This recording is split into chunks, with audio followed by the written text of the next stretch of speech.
अस्सलाम वालेकुम जी। आज हम देखेंगे पोटेंशियल डिफरेंस एंड पोटेंशियल। इससे पहले हमने लाइन इंटीग्रल देखा और उसी को लेके हम आगे चलेंगे। क्योंकि अगर हम ये देखिए, हमने लाइन इंटीग्रल जो है वो देखा था कि वर्क डन या energy expenditure in moving a charge in an electric field is equal to minus Q integral initial point to the final point E dot D L. तो अगर कोई चार्ज को इलेक्ट्रिक फील्ड के अंदर initial point से final point तक लेके जाए तो उसके ऊपर जो वर्क डन होगा that will be equal to this one. और अगर हम पोटेंशियल डिफरेंस देखें, पोटेंशियल डिफरेंस की डेफिनेशन क्या होती है, तो potential difference is basically work done पर unit charge. W by Q is the potential difference.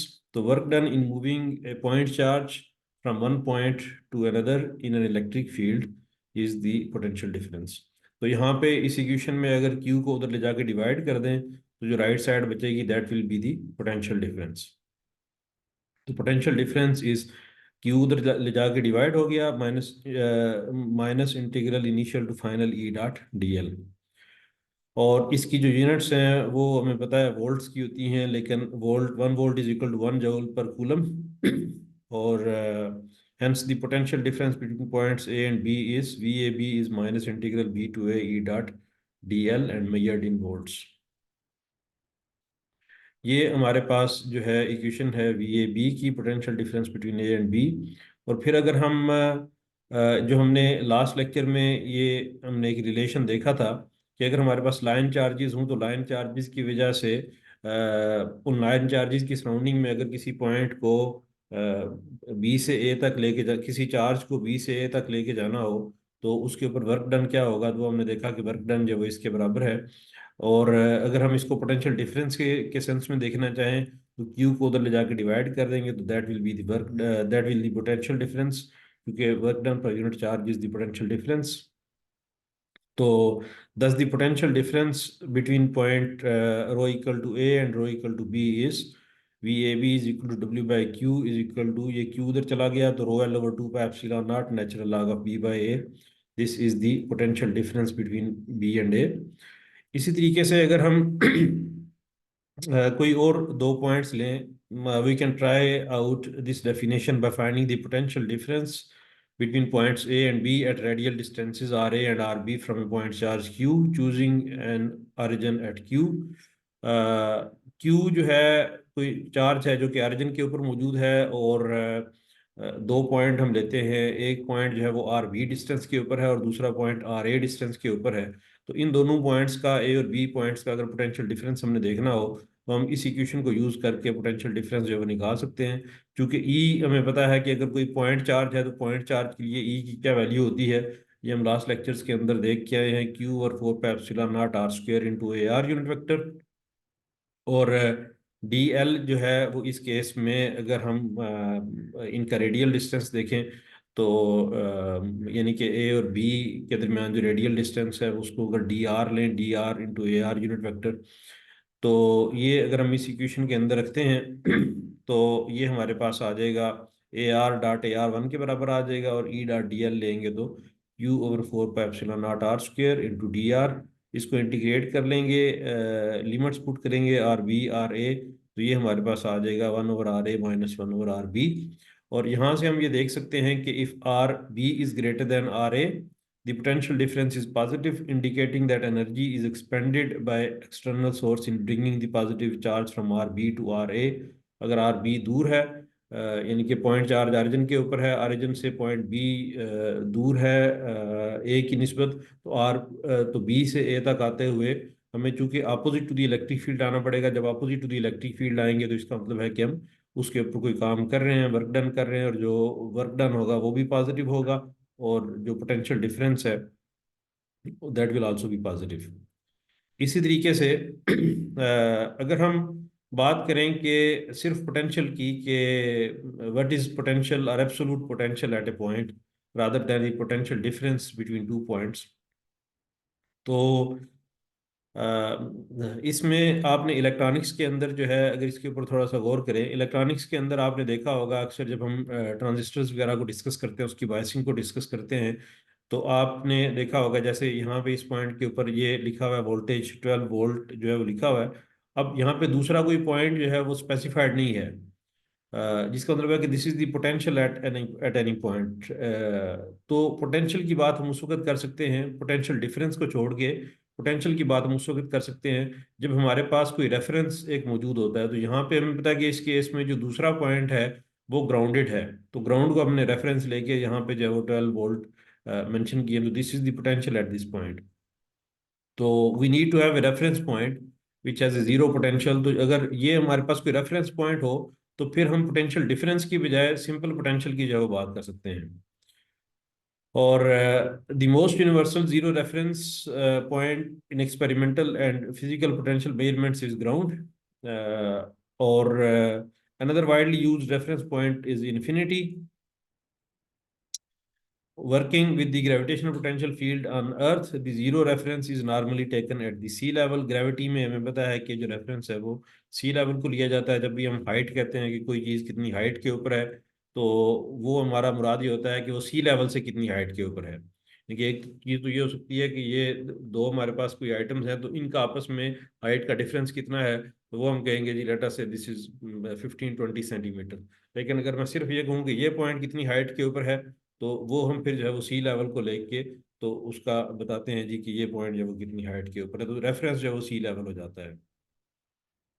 तो if the potential at point A is V A and potential at point B is V B, then V potential difference will be V A minus V B. ऐसे ही है जैसे अभी मैं बात कर रहा था कि ये दो एक ये पॉइंट है जिसकी height with respect to sea level एक हाइट है, एक ये पॉइंट है जिसकी with respect to sea level एक और हाइट है। तो अगर इन दोनों हाइट्स को सब्ट्रैक्ट कर दिया जाए तो this will be the difference of heights of these two hands.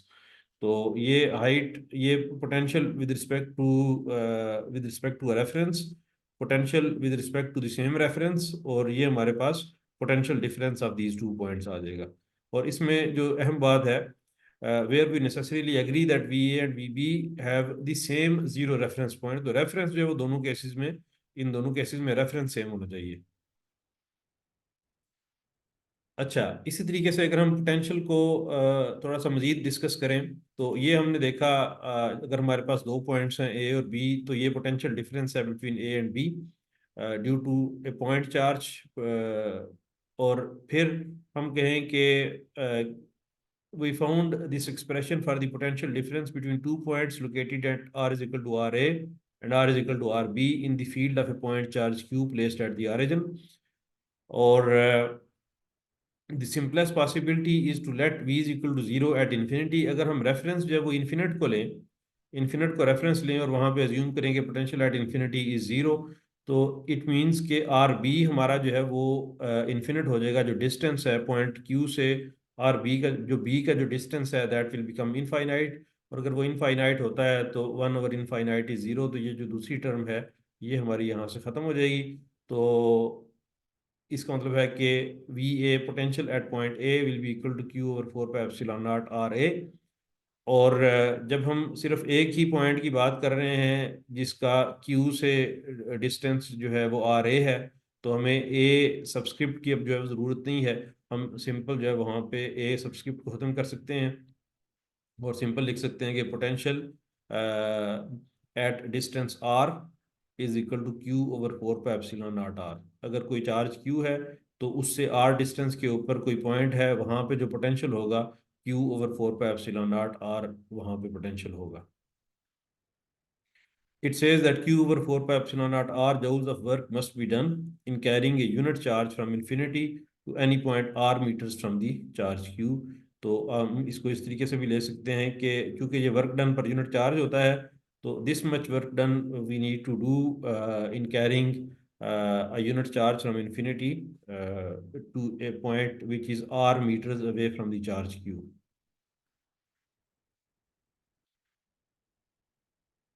A convenient method to express potential without selecting a specific zero reference entails identifying RA as R once again and letting RB be a constant। तो एक और तरीका ये है कि हम ये जो दूसरी टर्म हमारे पास आएगी उसको कांस्टेंट ले लें, यानी कि यहाँ पे हम अगर इसको Q और 4 पाई एप्सिलॉन नॉट को अंदर मल्टीप्लाई करें तो इससे भी मल्टीप्लाई होगा, इससे भी मल्टीप्लाई होगा। तो ये टर्म ऐसे ही मौजूद रहे, माइनस ये जो दूसरी टर्म है इसको इक्वल्स टू सम कांस्टेंट ले लें। तो ये जो है एक और मेथड है इसको सॉल्व करने का। अच्छा, एक और चीज़ जो है, जब हम पोटेंशियल की बात करते हैं तो हमारे पास कुछ ऐसी सरफेसेस आती हैं which are equipotential surfaces. Equipotential surface basically ऐसी सरफेस होती है which is composed of all those points having the same value of potential. जैसे हम सी लेवल से अगर सेम हाइट के ऊपर हैं, तो अगर लेट अस से मेरे पास ये एक पेपर वेट है, ये पेपर वेट है, इसको अगर मैं सी लेवल से सेम हाइट के ऊपर यूं आगे पीछे या दाएं बाएं मूव करना शुरू कर दूं, तो हमें पता है कि इसके अंदर कोई पोटेंशियल जो है वो इसकी चूंकि हाइट सेम है, तो इसकी जो पोटेंशियल एनर्जी है उसमें कोई फर्क नहीं आएगा। अगर मैं इसको ऊपर उठाता हूं तो इसकी पोटेंशियल एनर्जी बढ़ेगी, अगर मैं नीचे लेके जाता हूँ इसकी पोटेंशियल एनर्जी कम होगी।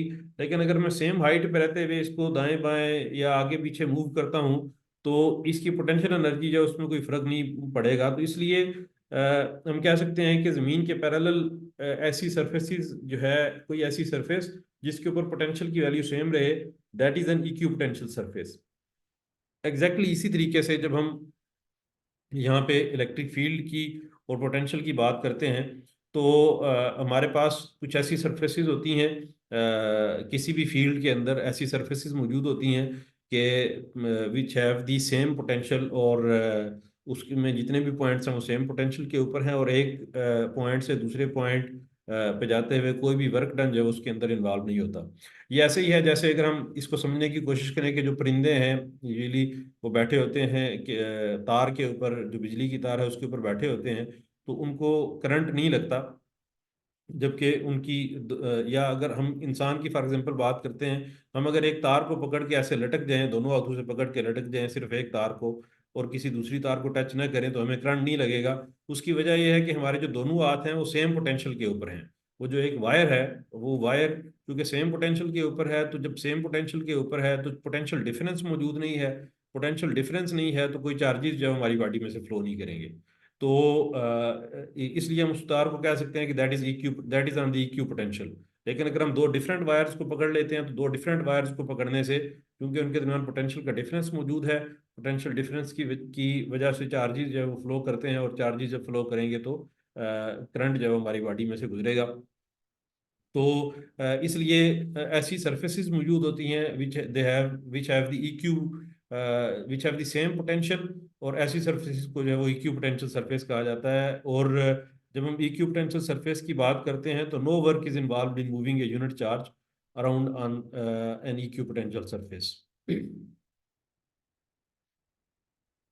अच्छा, इसी तरीके से अगर हम इस चीज़ को potential field of a system of charges, यानी कि एक से ज़्यादा अगर चार्जेस हैं उसको डिस्कस करें, तो हमने ये पोटेंशियल की इक्वेशन पढ़ी कि V is equal to Q over 4 pi epsilon naught R. और यहाँ पे उसको अगर हम वेक्टर फॉर्म में फॉर एग्जांपल लेके आते हैं, क्योंकि हमने फर्स्ट या सेकंड चैप्टर के अंदर आई थिंक ये चीज़ें देखी थी कि if potential is to be found at point P which has a position vector R, यानी कि ऑरिजिन से उस पॉइंट P तक का जो वेक्टर है that is R, due to a single point charge Q1 located at R1। तो origin से पॉइंट P तक का जो वेक्टर है दैट इज R, और ऑरिजिन से Q1 तक का जो वेक्टर है दैट इज R1। तो हम Q1 से पॉइंट P तक का जो वेक्टर है उसको R-R1 लिख सकते हैं, और उसकी मैग्नीट्यूड जो है R-R1 मैग्नीट्यूड हो जाएगी। तो V is equal to Q over 4 pi epsilon naught R-R1 magnitude. तो बेसिकली हमें तो हमने पोटेंशियल फाइंड करना है पॉइंट P के ऊपर। तो Q1 चार्ज से पॉइंट P का जो डिस्टेंस है वो मैटर करता है। तो ये जो डिस्टेंस है R-R1, ये बेसिकली Q1 चार्ज से पॉइंट P का डिस्टेंस ही है। लेकिन हम इसमें ऑरिजिन को जो है वो इन्वॉल्व कर रहे हैं ताकि हमें कैलकुलेशंस में आसानी रहे, चूँकि यूजुअली होता यह है जब हम प्रॉब्लम्स डिस्कस कर रहे होते हैं तो पॉइंट P के कोऑर्डिनेट्स दिए होते हैं, और ये दिया होता है कि चार्ज कहाँ पे मौजूद है, तो इसलिए इनके पोजीशन वेक्टर्स डिफाइन करते हैं, और पोजीशन वेक्टर्स डिफाइन करके यहाँ पे सब्ट्रैक्ट कर लेते हैं। तो this will be the potential at point P due to charge Q1। और अगर हमारे पास दो चार्जेस हों Q1 और Q2, एक चार्ज जो है वो ऑरिजिन से उसका जो पोजीशन वेक्टर है R1 है, दूसरे चार्ज का जो पोजीशन वेक्टर है दैट इज R2, और इन दोनों चार्जेस की वजह से पॉइंट P के ऊपर पोटेंशियल फाइंड करना है। तो ये दोनों के लिए जो पोटेंशियल है वो अलग अलग हम फाइंड करके उसको ऐड कर लेंगे। तो ये हमारे पास आ जाएगा Q1 की वजह से पोटेंशियल एट पॉइंट P, और ये आ जाएगा Q2 की वजह से पोटेंशियल एट पॉइंट P, और इन दोनों को ऐड कर देंगे तो total potential at point P हमारे पास आ जाएगा। इसी तरीके से अगर हमारे पास n नंबर ऑफ चार्जेस हैं, तो n नंबर ऑफ चार्जेस की वजह से पॉइंट P के ऊपर अगर हमने पोटेंशियल फाइंड करना है तो इन सब को हम ऐड कर देंगे, समेशन हो जाएगी QM R minus RM, where M goes from 1 to N। और इसी तरीके से ये दो चार्जेस वाली इक्वेशन है, इसको मैं लिखा थोड़ा सा ये आगे वाली चीज़ एक्सप्लेन करने के लिए। हम चार्ज को जो है, ये ज़रूरी नहीं है कि चार्ज जो है वो पॉइंट चार्ज ही हो, चार्ज जो है हम कोई कंटिन्यूस वॉल्यूम चार्ज डिस्ट्रीब्यूशन भी हो सकती है।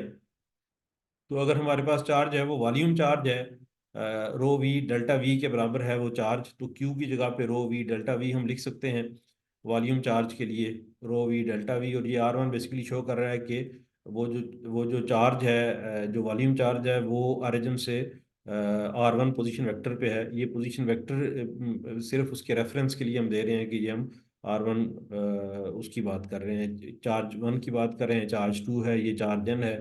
तो यहाँ पे हमने वेक्टर की वैल्यू नहीं लिखनी, बल्कि ये सिर्फ हमारे पास उसको शो कर रहा है कि ये चार्ज मौजूद कहाँ पे है। क्योंकि क्यू आपको पता है कि रो वी डेल्टा वी के बराबर होता है, तो Q is rho V delta V, तो ये R1 जस्ट उसके रेफरेंस के लिए है कि वो कहाँ पे मौजूद है। और फिर अगर हमारे पास नंबर ऑफ एलिमेंट्स इनफाइनाइट हो जाएं, यानी कि ये तो डेल्टा वी है, अगर एलिमेंट्स जो है वो फाइनाइट हों तो हम डेल्टा वी जो है वो यूज़ कर लेते हैं। लेकिन अगर हमारे पास इनफाइनाइट हो जाए, अगर delta V approaches to zero हो जाए, डी वी हो जाए, तो फिर हम उसको इंटीग्रेट कर लेते हैं। तो जो टोटल चार्ज होगा वो हमारे पास integral rho V D V के बराबर आ जाएगा। तो इसको अगर डी वी कर लें तो उसको इंटीग्रेट कर लेंगे ओवर दी एंटायर वॉल्यूम, तो रो वी डी वी। तो ये हमारे पास, यानी कि क्यू की जगह पे हमने integral rho V D V लिख दिया। इसी तरीके से अगर हमारे पास लाइन चार्जेस हों तो रो एल डी एल आ जाएगा, क्यू जो है वो integral rho L D L के बराबर आ जाएगा। और अगर सरफेस चार्जेस हैं तो Q is equal to integral rho S D S इसके बराबर आ जाएगा। These integral expressions for potential in terms of charge distribution should be compared with similar expressions for the electric field intensity। अगर हम electric field intensity की equations देखें chapter 2 के अंदर I think, तो ये बड़ी मिलती जुलती हैं पोटेंशियल की उसके साथ। सिर्फ जो डिफरेंस है वो ये है कि पोटेंशियल के जो रिलेशन है उसमें ये यहाँ पे हमारे पास डिनोमिनेटर में R माइनस आर डैश आ रहा है मैग्नीट्यूड उसकी, जबकि इलेक्ट्रिक फील्ड इंटेंसिटी के लिए R minus R dash square था। मैग्नीट्यूड जो है वो सेम है, और पोटेंशियल चूंकि एक स्केलर क्वांटिटी है, इसमें कोई हमारे पास यूनिट वेक्टर नहीं है, जबकि इलेक्ट्रिक फील्ड इंटेंसिटी एक वेक्टर क्वांटिटी है। तो यहाँ पे हमारे पास एक यूनिट वेक्टर जब मौजूद है, वेक्टर डिवाइडेड बाय मैग्नीट्यूड, तो ये हमारे पास यूनिट वेक्टर आ जाता है। तो दो डिफरेंस हैं। एक डिफरेंस है कि potential again is inverse in distance and the electric field intensity is inverse square law. ये सिंपल इनवर्स है और ये इनवर्स ये स्क्वेयर है डिस्टेंस का। And the latter of course is also a vector field, तो ई आल्सो एक vector है, इसमें यूनिट वेक्टर जो है ये मौजूद है, जबकि पोटेंशियल जो है एक स्केलर क्वांटिटी है। अच्छा, इसी तरीके से अगर हम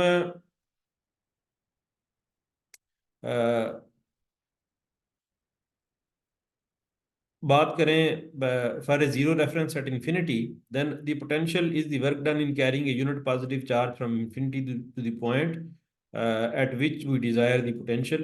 and the expression for potential zero reference at infinity, ये हमने पोटेंशियल डिफरेंस की इक्वेशन देखी थी, V A B is equal to minus integral B to A E dot D L.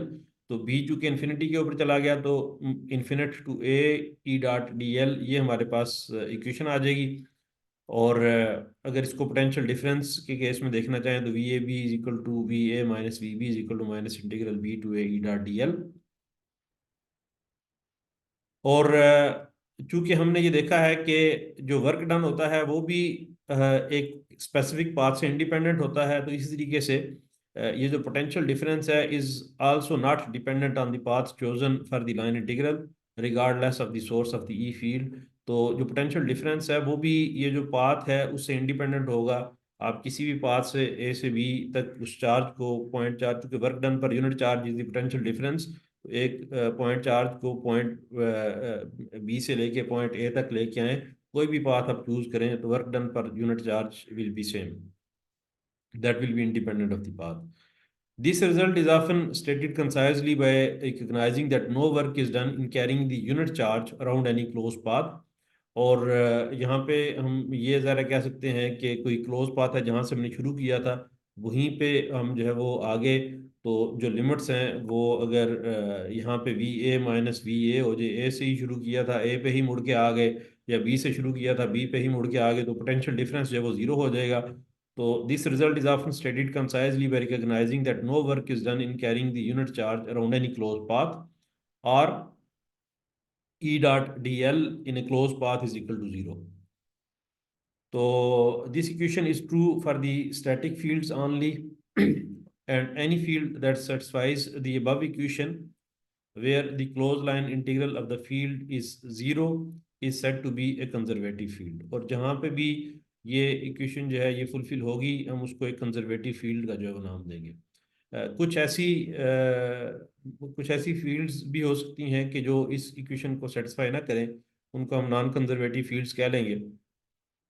The name arises from the fact that no work is done or that energy is conserved around a closed path. तो इस वजह से इसको conservative field का नाम जो है दिया जाता है. The gravitational field is also conservative for any energy expended in moving or raising a object against the field is recovered exactly when the object is returned to its original position. ऊपर लेके जाते हैं तो उसकी जो potential energy है, for example वो increase होती है, नीचे लाते हैं तो वो पोटेंशियल एनर्जी जो है डिक्रीज होती है. तो वो ऊपर लेके जाएं तो काइनेटिक एनर्जी लूज, उसमें नीचे जब लेके आते हैं तो पोटेंशियल एनर्जी और काइनेटिक एनर्जी आपस में जो है वो इंटरचेंज हो रही होती है. Given a non-conservative field, it is of course possible that the line integral may not be zero for certain closed paths. For example, consider the force field F is equal to sine pi rho a phi unit vector.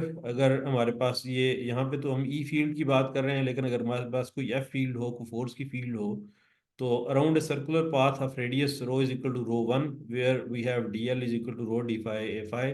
अगर हमारे पास circular path है तो उसमें D L जो है वो रो D phi के बराबर होगा. तो अगर हम ये डी एल की ये वाली वैल्यू यहाँ पे रखें और एफ की जो है ये वाली वैल्यू यहाँ पे रखते हैं, तो ये हमारे पास आ जाएगा sine pi rho one A phi dot rho one D phi A phi. ये हमारे पास एफ की वैल्यू आ गई और ये हमारे पास डी एल की वैल्यू आ गई. तो जब हम इसका डॉट प्रोडक्ट लेंगे A phi dot A phi one के बराबर, जबकि rho one sine pi rho one D phi इसके बराबर आ जाएगा.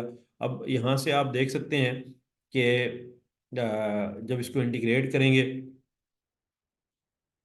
टू पाए, चूँकि फाई की टर्म जो है यहाँ पे मौजूद नहीं है, फाई की टर्म मौजूद नहीं है, तो इसलिए जब ये लिमिट्स पुट करेंगे तो टू पाए यहाँ पे आ जाएगा, टू पाए रो वन साइन पाए रो वन. अब ये वैल्यू जो है वो नॉन ज़ीरो है. ज़ीरो सिर्फ उस वक्त होगी जब हमारे पास ये रो वन की कुछ स्पेसिफिक वैल्यूज होंगी. रो वन फॉर एग्जांपल, चूंकि जब साइन ज़ीरो होगा तो फिर ये टर्म जो है ज़ीरो होगी. तो the integral is zero if rho one is equal to one two three so one. तो रो वन की वैल्यू अगर वन है तो साइन पाई ज़ीरो हो जाएगा, अगर टू है तो sign to pi zero, three है तो साइन थ्री पाई ज़ीरो. उस वक्त जो है ये क्लोज लाइन इंटीग्रल जब वो ज़ीरो होगा तो हम कह सकते हैं कि सिर्फ उन पॉइंट्स के लिए ये फील्ड जो है वो कंजर्वेटिव है, लेकिन ऑल अदर पॉइंट्स के लिए ये फील्ड कंजर्वेटिव नहीं है.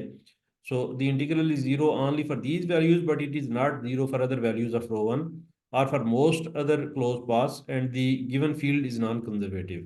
A conservative field must yield a zero value for the line integral around every closed path. तो ये एक एग्जांपल है कि कुछ फील्ड्स जो है वो हम देख सकते हैं कि चूंकि हमने ये फील्ड डिफाइन ही ऐसे की है कि वो साइनोसाइडल है, तो वो जो साइनोसाइडल है वो हम देखते हैं कि साइन जो फंक्शन है वो कुछ स्पेसिफिक पॉइंट्स जो है वो उन्हीं के ऊपर जो है वो ज़ीरो हो सकता है.